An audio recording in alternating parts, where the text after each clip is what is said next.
Actually, have either of you read... I read a really good book recently, which it kind of makes me feel bad because, like, I read this book, and then you got Dave at our meetings. He's like, all right, who read the Abide book? And then there's like 2 people are like, I made it like 3 chapters in. And he's like, come on, guys. What are we doing here? What are we doing? Yeah. But it's called The 5 Love Languages by Gary Chapman. Ooh. Yes. I love that book. Okay. I just recently, but it's so good.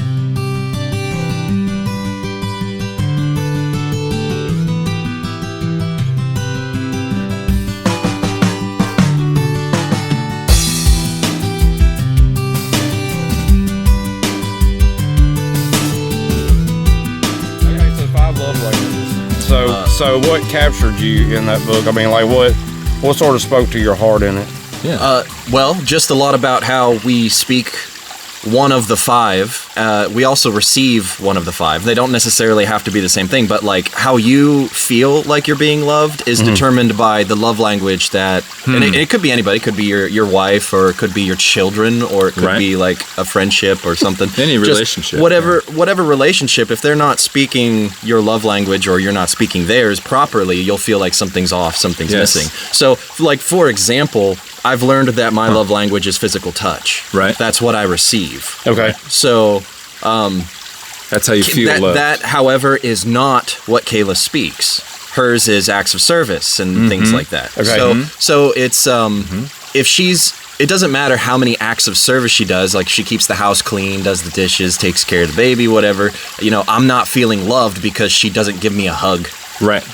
You know, like, so it's that type of thing. It's just what we pay attention to the most. Right. And it's not something you choose either. I think it's just how you go about it. I don't know if these are learned or if they're just something that you manifest.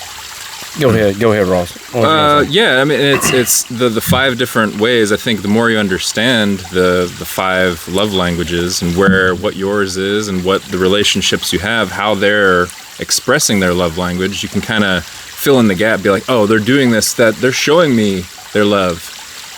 If you can catch it, that would be good. I understand that too. I learned about love languages a little bit ago, and I forget about it a lot.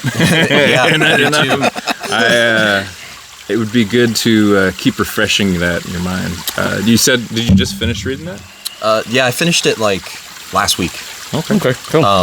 Nice. So yeah, pretty good. What were you going to say? Diving into it, I learned that Kayla's love language is quality time. That's what she receives. So she had actually come to me not that long ago and was like, hey, I think our relationship's become stagnant. And I'm like, what are you talking about? You know, like, I don't understand where you're coming from with this, because to me, everything's fine. Right. But to her, it's not fine because I'm not speaking her love language. Like, we hang out, but that's not the quality time she's looking for, because there are also different dialects. Like, you can't just sit down for dinner and that's considered quality time. There needs to be some other element to it. Checked for it to be received. Yeah. So, like, yeah, your love language could be physical touch, but I mean, hugs isn't necessarily going to do it for you if you speak a different dialect of it. Yeah. Interesting. So what I was going to say is, a lot of times in my life, we had a sales training years ago, and the sales training was trying to be able to communicate with your customer.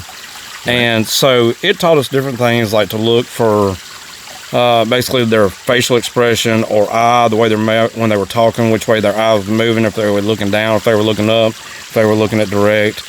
So therefore, you can sort of read. There's a way you can read people in that. But also another thing that you're looking for is, are they audible, visual, or I think it was called kinesthetic or something like that. Touch. Okay, so basically kinesthetic was a combination.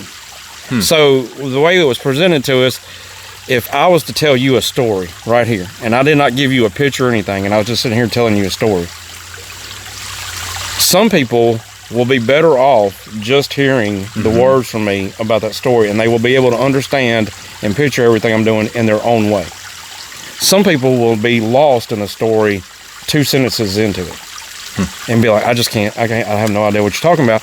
However, if you set a picture in front of them, they don't even really need you to speak. Right. You could say very few words, and that way they understand. And then some people are sort of a combination of both, where they see a picture, but without the story, they don't understand the picture, but they also don't understand without the words either. So majority of people are kinesthetic, okay? But I've always considered myself an audible, and this is the way I tell you that. People will talk to me, and I will immediately look down. It's not because I'm scared of having eye contact with them. It's because my brain is telling me what they're telling me. For me to receive it is I don't need any distraction. So it's easier for me just to look down.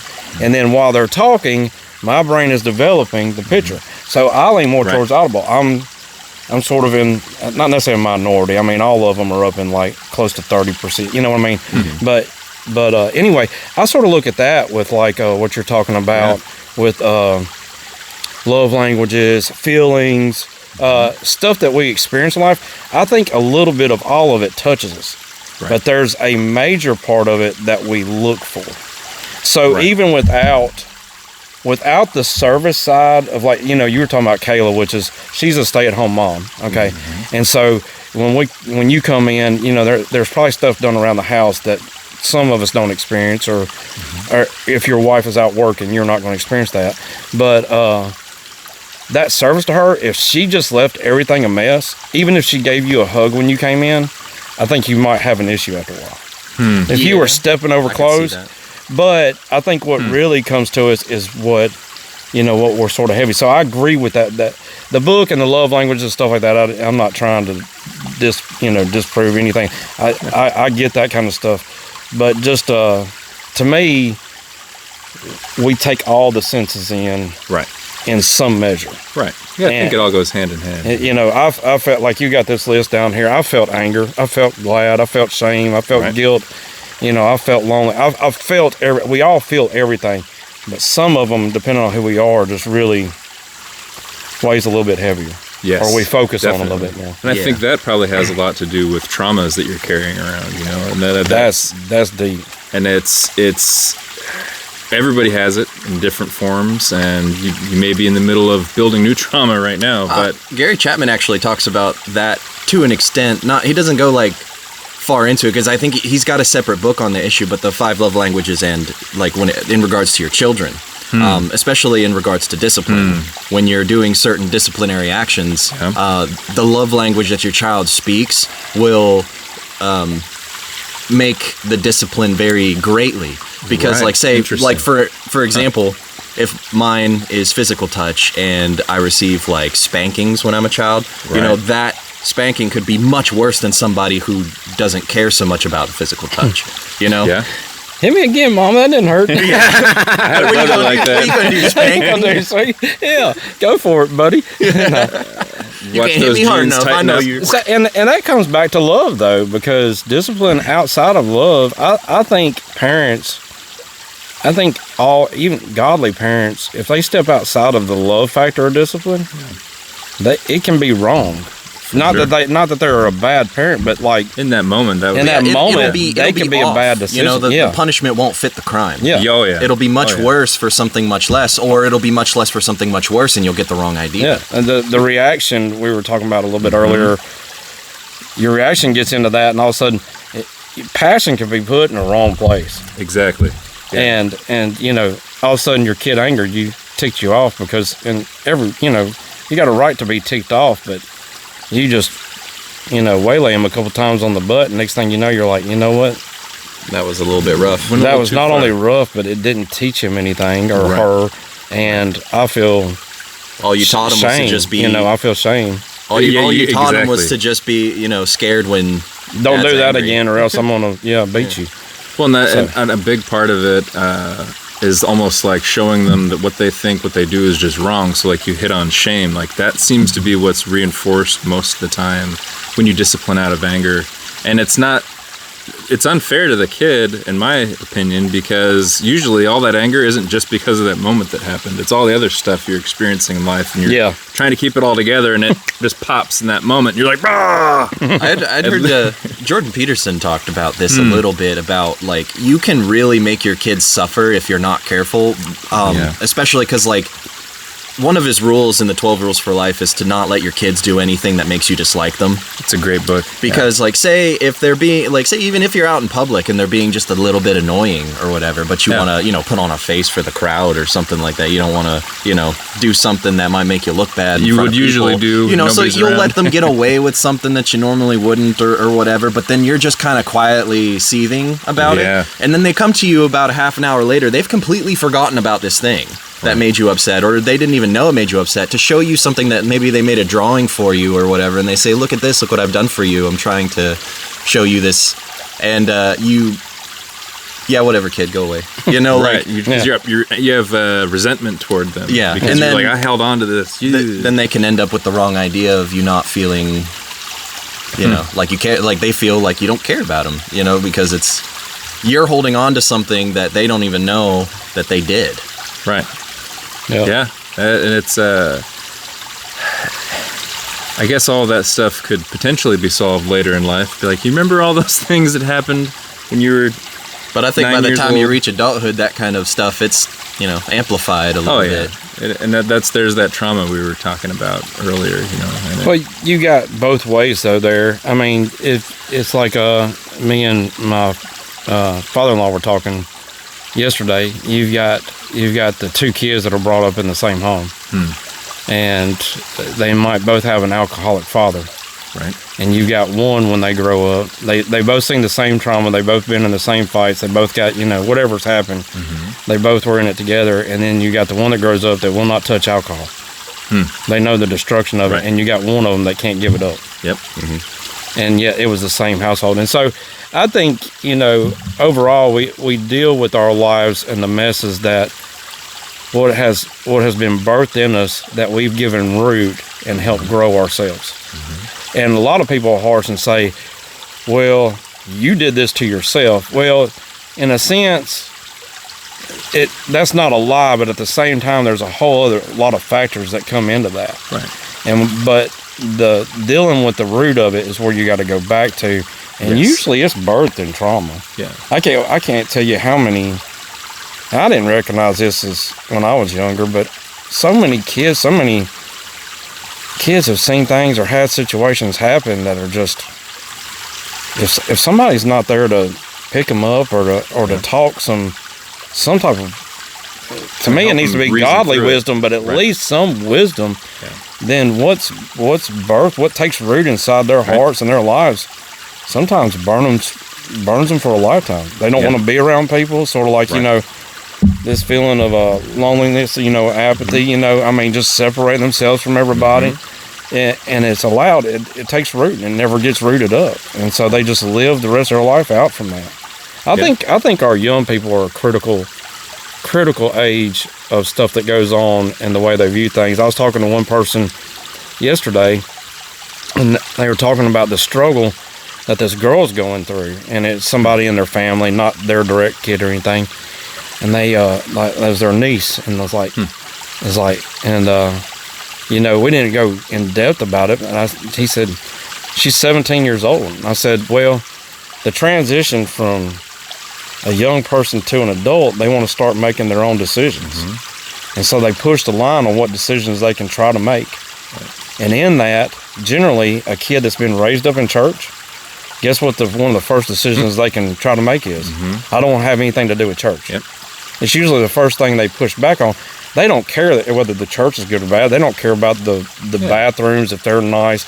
You know, we put all this stuff in the buildings, everything. They don't care if there's 50 kids in the youth group or if there's 5. What they're trying to do is they're trying to grow up and be their own person. Yeah, they're trying to form their identity. But a lot of times we don't give them good options. True. Instead of giving them 2 positive options, we're just like, well, you're going to go to a church or else. Yeah, right. Okay, well then give me the or else, because I'm trying to become an adult here and do my own thing. It's you know, we see it in our society.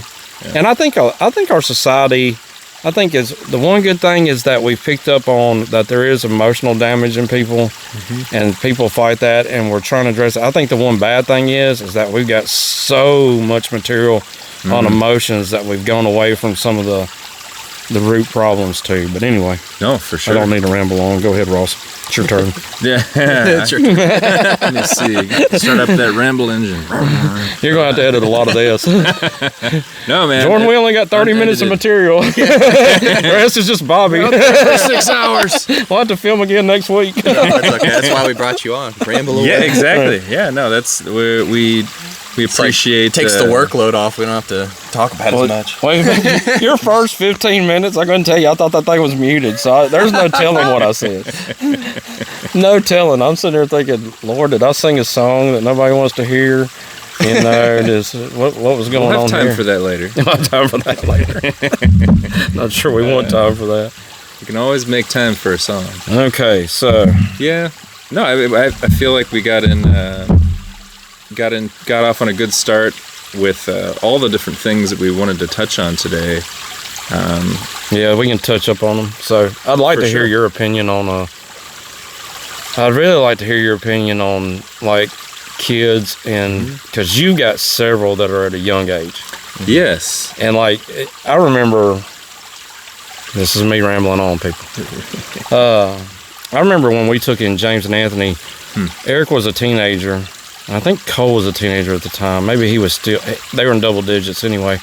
So took on two boys, and they were both. One was a little bit older than Eric, and one had Eric by a year or maybe two. So you know there was some. You had the older boys, and then Cole, and then Maya was all by herself as a girl. And so we basically had our 3 birth children plus 2 others. Now we didn't adopt them because I told them I wanted them to make a name for themselves with their family name. And if there's any curses on their family name, I wanted them to break it. Yeah. That's good. You know, just but at the same time, we took permanent guardianship over. I'm not. That's not a bragging point. That's just. Yeah.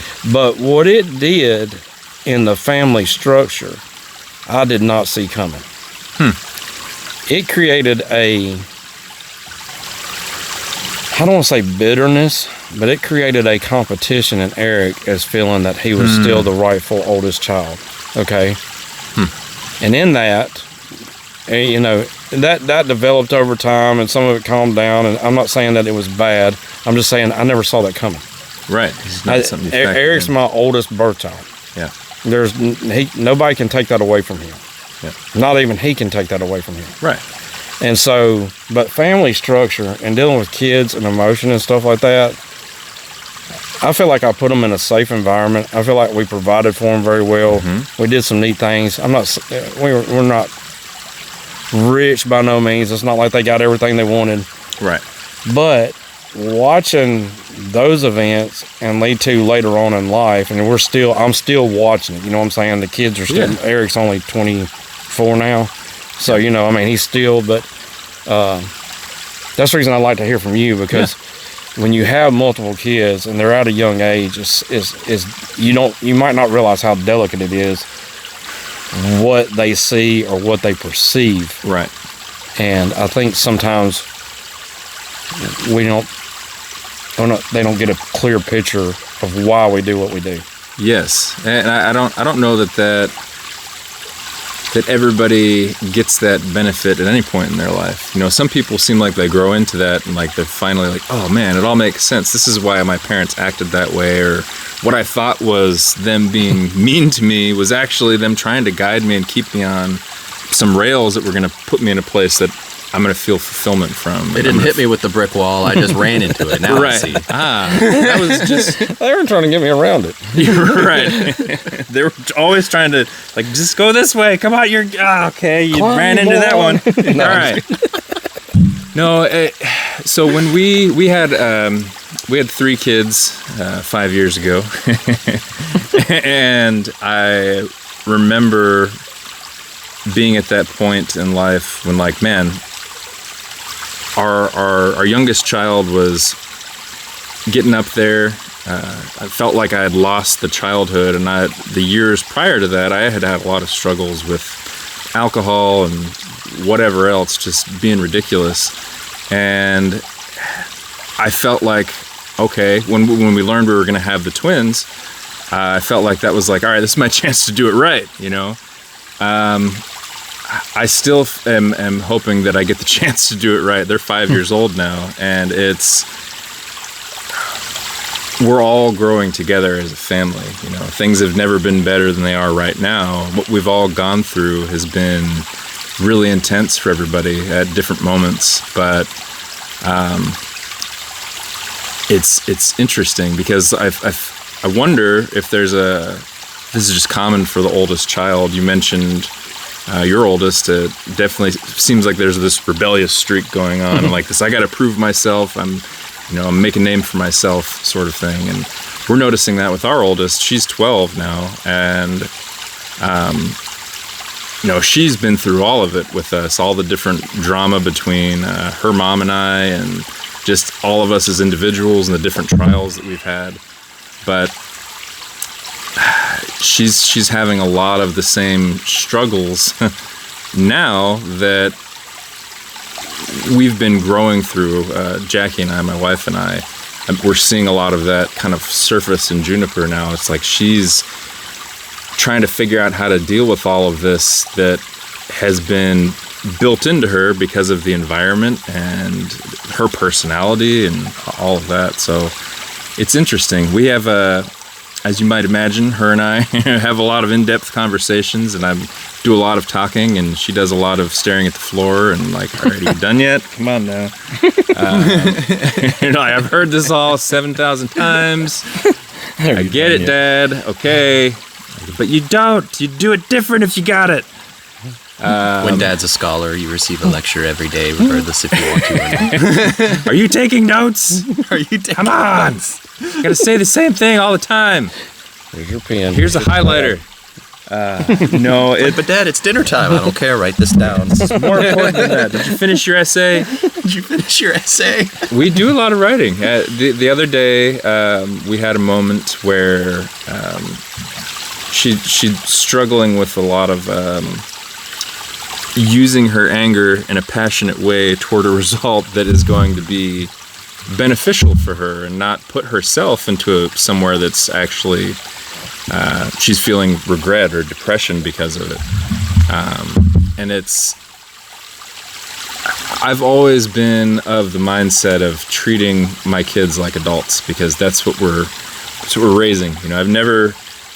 I joke around, like doing the babying type of thing, more so to tease them than anything, which probably does. And maybe some trauma right there. I don't know. That happened to me. So isn't that in Ephesians? I feel like I've read that somewhere in Ephesians. Like, What's that? don't provoke your kids or something like that. Colossians. Was it Colossians? I thought it was Ephesians. Don't Ephesians provoke 4 your or kids. something like that. Okay. Well, We'll have to look it up. What is it? I'm sure Proverbs says it somewhere. Don't provoke people, and then Yeah, but it's like something about like Colossians don't provoke 3:21. anger in your kids. Instead, bring them up in the spirit or something along those lines. I can't just like say things like that because it'll get taken out of context. well, gotta quote Ephesians the Ephesians actual- usually is dealing with. No, that's Philippians. Ephesians might say. I don't know. He was back here somewhere. See, There you are. I don't like that it doesn't operate off of internet, but there's this really cool Bible app called Logos. Yeah. Where you could just it's really nice because if you have a question like that, like where does it talk about this, and then you just type that into the search bar and it'll pull up all of the verses in which mentions Yeah. the Got keywords it you're there. looking So for. Colossians 3:21 says, "Fathers, do not embitter or provoke your children, or they will become discouraged." Oh, Yeah. Oh I think yeah, that's it's what you're Ephesians talking 6:4. about. Go 6:4. fathers, do not provoke your children to anger, but bring them up in the discipline and Yeah. instruction of the Lord. Okay, see, Yeah. Yeah, you was I right thought on it that. was something. Yeah. So Ephesians 6:4. So with Juniper, so your conversations and stuff, and you're saying you're being that you always take this serious unless you're sort of like just I'm Yeah. not saying provoking them, but just like If we're if you're playing around. if you're babying around, you're just like Yeah, they exactly. know you're full of it if you're doing that. Right. Okay. Right. Yeah. Okay. Right. Yeah, and that's I never liked that as a kid, to be treated like a kid almost. I felt like, just treat me like a human. Like I don't why are you talking to me like I don't understand, or treating me like I can't handle it, or I'm not capable? I feel like that sets people back, or can set people back. It upset me anyhow. So I don't know, but I See, maybe try to avoid that. That comes from like a what do you call, like a lack of understanding or like a different perspective that you have of yourself versus what other people have of you. Because this used to like confuse me a lot, because obviously you're thinking of yourself in some type of way, but the way that you present yourself to others matters. Right. So when someone else, like say if it is your parents, they treat you some type of way and you're like, why don't they just treat me how I would like to be treated? Well, you don't present yourself as somebody who wants to be treated that way. Or that it's capable of handling being treated that way. Or capable of handling being treated that way. Sure. That makes sense. And I think that parents, us as parents, a lot of time will treat the kids the way we don't look at their perspective of it. It's our perspective of them. Sure. And that's a good thing most of the time. Don't get me wrong. But us noticing when a child is maturing, sometimes we're behind. Sometimes they can handle more than what we've put them to. But we don't want to put them to a test or something like that. But you know what I'm saying? So we might not realize that they've matured, and we still... It's a fine line, because when you get into the puberty and the teenage years and the growing into a young adult in our society, also you got to remember our society. True, yeah. Because we're at right now. The outside influences. Yeah, I mean, because in the 1800s, a 12-year-old girl is probably a whole lot different than a 12-year-old girl today. Yeah. I had actually learned that teenage culture wasn't something that was until much sooner in history. I think it was it after World War II, or I don't know, because a lot of the time, like kids, they either worked on the farms until adulthood and then they moved out to do their own thing, or they worked in the factories in the cities. Right. Like you had your average 12-year-old worked 12 hours a day in a factory.